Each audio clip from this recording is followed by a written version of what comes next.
I wish David Haye was a little bit bigger, but what will beat the Klitschkos will be speed, and Hayes certainly got that, and power. You know, he's knocking guys out. I mean, the job he did with Russ, nobody's really got rid of Russ the way David did. So I would put my money on Haye against Klitschko's right now.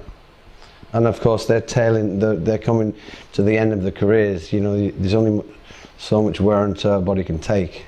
And Hayes, young, fresh, he wants it really badly. And I'm sure the Klitschkos, you know, still have great ambition. But I think timing's everything in boxing. I think that if the timing's right, it's right for Haye at the moment. So that would be an interesting one to watch. Well, you know, they're not the prettiest of fighters, but they just keep winning. So you've got to give them great credit, you know. Great fight obviously was Lennox and Klitschko when Lennox beat him, but again it was a big messy fight, very awkward, the Klitschko brothers, very difficult to beat, but they get the job done, so you know. Yeah, I didn't think it was that close. I just thought it was very messy. But if you know, but it was one of them fights that, you know, one of the few fights Lennox came out quite badly damaged. You know, Klitschko got to him many times. It was like a dog fight. But I think it gives even more credit to Lennox in the fact that, you know, he's a great boxer, Lennox, and the Klitschkos are more mauler, tough, strong boys. And Lennox stood toe to toe and had a war and won it. So, you know, it's just showed that Lennox has all sides of the game covered. If you want to get in a dogfight, a street fight, then that's essentially what the fight became. And Lennox, of course, was the victor. Happily for me, because he's a good friend. Well, I've had many. I come from a simple family in the north of England. My mother left when I was a young boy, and my father raised 3 boys. I think that was part of me. That was certainly fueled as a fighter. When you get abandoned, I think you feel that you're not good enough, or you're not worth anything.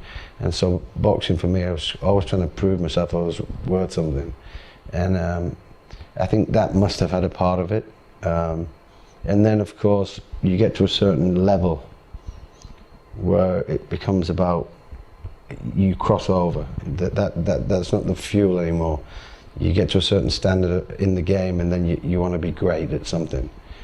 It's the same as an actor, you know. I'm not really interested in doing, you know, I'm very choosy at what I do because it's a lot of work, number one.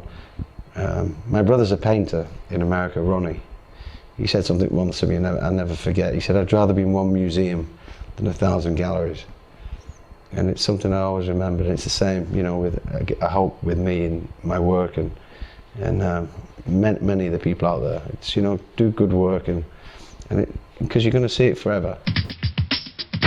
It's fabulous. I mean, it's you know, the Americans have really dominated for so long, but it just shows that the European boys and Asia, you know, there's a lot of great Thai fighters and Filipino, but the European boys are very strong. We had a very strong, when I was boxing, we had a very strong middleweight division with the Nigel Benn, the Eubanks, the Michael Watsons, the Alan Minter, there was some Harold Bomber Graham. But it goes into, you know, I'm sure the Americans are going to surprise us again soon with someone.